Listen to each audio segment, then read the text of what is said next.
চাওক প্ৰথম কথা হৈছে যে অশোক সিংগাল মিয়া জনগোষ্ঠীৰ লগতে গুৰুজনাৰ সৃষ্টি ভাওনাক লৈ যি ধৰণে তুচ্ছ তাচ্ছিল্য আৰু অপমানসূচক মন্তব্য কৰিছে এই কাৰ্যটোক আমি পূৰ্বেও নিন্দা কৰিছোঁ আৰু গৰিহণা দিছোঁ।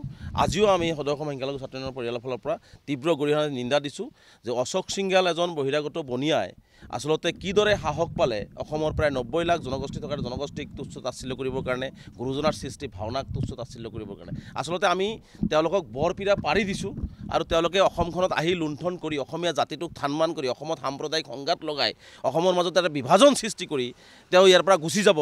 গতিকে এই কথাটো আমি কেতিয়াও সহজভাৱে মানি নলওঁ, যাৰ কাৰণে আজি আমি ৰাজ্যপালক আমি স্মাৰক পত্ৰ প্ৰদান কৰিছোঁ। ৰাজ্যপালৰ জৰিয়তে আমি তেওঁৰ মন্ত্ৰী সভাৰ পৰা তেওঁক কৰ্তন কৰাৰ দাবী উত্থাপন কৰিছোঁ, কাৰণ মুখ্যমন্ত্ৰী ডাঙৰীয়া তেওঁক মন্ত্ৰী সভাৰ পৰা কৰ্তন কৰাৰ সাহস নাই।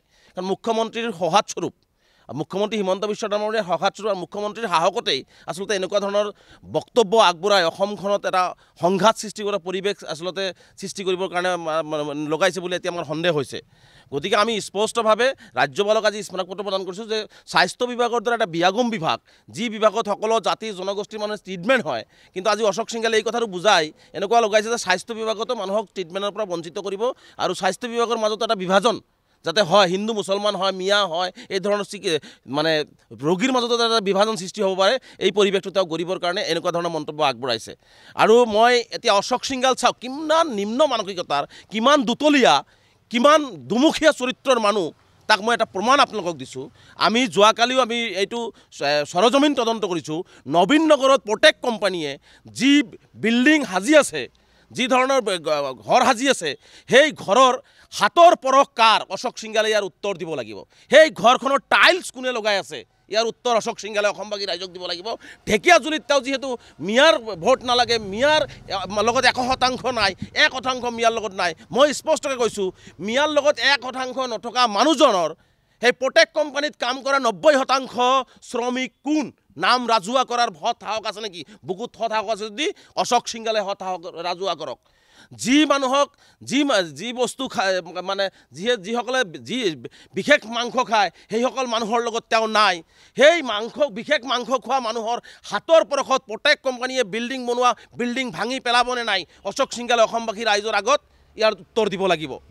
গতিকে আমি সেইকাৰণে কৈছোঁ যে এইটো এটা দুতলীয়া দুমুখীয়া চৰিত্ৰৰ সাম্প্ৰদায়িক বিষবাস্প পৰা অসম বিৰোধী, অসমীয়া জাতি বিৰোধী, অসমৰ সভ্যতা সংস্কৃতিৰ বিৰোধী এজন মানুহক এনেকুৱা বৰপীৰা পাৰি দি আজি আমি অসমখন ধ্বংসৰ পথলৈ লৈ গৈ আছোঁ। গতিকে অসমবাসী ৰাইজে সজাগ হ'ব লাগে, অসমবাসী ৰাইজে সচেতন হ'ব লাগে আৰু এই ধৰণৰ মানুহক অসমৰ ৰাজনৈতিক জীৱনৰ পৰা, সামাজিক জীৱনৰ পৰা বয়কট কৰিব লাগে। আৰু এটা উদাহৰণ আপোনালোকক দিছোঁ, অশোক সিংগাল যদি ইমানেই মিয়া বিদ্বেষী, মিয়াটো তেওঁৰ লগত নাই, তেওঁক দৰকাৰ নাই, অশোক সিংগালক মিয়াৰ দৰকাৰ নাই, অশোক সিংগালৰ চাৰ্টিফিকেটৰ দৰকাৰ নাই, অশোক সিংগালক মিয়াৰো প্ৰয়োজন নাই।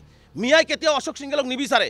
এই অশোক সিংগালৰ দৰে বিজেপি দলে চামুগুৰিত গৈ মিয়াৰ ভৰিত পৰি ভোট ভিক্ষা খুজিছিল। যদি সাহস আছে, মিয়াৰ ভোট নালাগে, মিয়া অঞ্চলত প্ৰাৰ্থিত্ব নিদিওঁ, মিয়া অঞ্চলত কেম্পিং নকৰোঁ, বিজেপি নাযাওঁ, এই কথাটো স্পষ্ট কৰি ৰাজহুৱা কৰাৰ বহুত সাহস আছে যদি বিজেপি দল আৰু অশোক সিংগালে ঘোষণা কৰক। আজি মিয়াৰ অশোক সিংগাল দৰমহা ক'ৰ পৰা খাই আছে?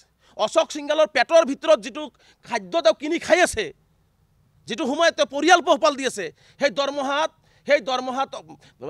ৰাইজৰ কৰৰ জৰিয়তে সেই দৰমহা দিয়া হয়। সেই কৰৰ মাজত মিয়াৰো কৰ আছে, মিয়াও টেক্স দিছে। মিয়াৰ টেক্সত নিজৰ পৰিয়াল নিজে পোহপাল চলি আছে আৰু মিয়াক তেওঁ তুচ্ছ তাচ্ছিল্য কৰিছে। গতিকে এই ধৰণৰ দুমুখীয়া চৰিত্ৰ আমি অসমবাসী ৰাইজৰ আগত অৱগত কৰিলোঁ। গতিকে এনেকুৱা ধৰণৰ বিষাক্ত, এনেকুৱা ধৰণৰ দুমুখীয়া চৰিত্ৰৰ সাম্প্ৰদায়িক বিষবস্প পৰা মানে ৰাজনৈতিক নেতাৰ পৰা আঁতৰত থাকিবৰ কাৰণে অসমবাসী ৰাইজক আমি আহ্বান জনাইছোঁ। আজি গুৰুজনাৰ সৃষ্টি ভাওনাক আজি অপমান কৰিলে, আজি প্ৰেছ ক্লাবে বাৰে বাৰে দাবী উত্থাপন কৰাৰ পিছত আজি চাওক কিমান স্পৰ্ধা।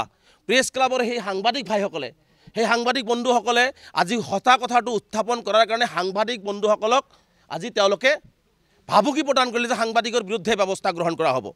আজি অসমীয়া যুৱকে আজি ভাওনাৰ প্ৰতি আমাৰ আধ্যাত্মিক যিটো চেতনা ভাৱধাৰা, সেই ভাৱধাৰাৰ কথাটোত যেতিয়া অপমান কৰা হৈছে, তেতিয়া সাংবাদিক বন্ধুসকলে অসমীয়া যুৱক হিচাপে তেওঁলোকে কথাখিনি উত্থাপন কৰাৰ কাৰণে তেওঁলোককে ওলোটাই ব্লেম দিয়া হৈছে। আজি প্ৰেছ ক্লাবেও কিন্তু তেওঁলোকক কথাটো আজিও আকৌ দৃঢ়তাৰে প্ৰকাশ কৰিছে যে অশোক সিংগালে মাফ খুজিব লাগে। তেওঁক অসমবাসী ৰাইজে বিবেচনা কৰক। যিজন ব্যক্তিয়ে প্ৰেছ ক্লাবৰ সভাপতিক মিছলীয়া ক'ব পাৰে, যিজন ব্যক্তি অসমীয়া যুৱকৰ সন্মুখত গুৰুজনাক সৃষ্টিক অপমান কৰি তাৰপিছতো তেওঁ মিছাৰ আশ্ৰয় ল'ব পাৰে, তেনেহ'লে এই ধৰণৰ ব্যক্তিক কিয় মুখ্যমন্ত্ৰীয়ে প্ৰশ্ৰয় দিছে সেই কথাটোৱে আমি হাতৰ হৈ ৰ'ল, যাৰ কাৰণে আমি ৰাজ্যপালৰ হস্তক্ষেপ বিচাৰিছোঁ। ৰাজ্যপালক এইজন মন্ত্ৰীৰ আচলতে আনফিট মন্ত্ৰীৰ যোগ্যতা নাই, তেওঁৰ যোগ্যতাহীন মন্ত্ৰী এজন, তেওঁৰ এই মন্ত্ৰী থকাৰ যোগ্যতা নাই, নৈতিক অধিকাৰ হেৰুৱাই পেলাইছে। গতিকে এই মন্ত্ৰিত্বৰ পৰা কৰ্তন কৰি তেওঁক অপহৰণ কৰাৰ দাবীৰে আমি আজি ৰাজ্যপালক স্মাৰক পত্ৰ প্ৰদান কৰিছোঁ।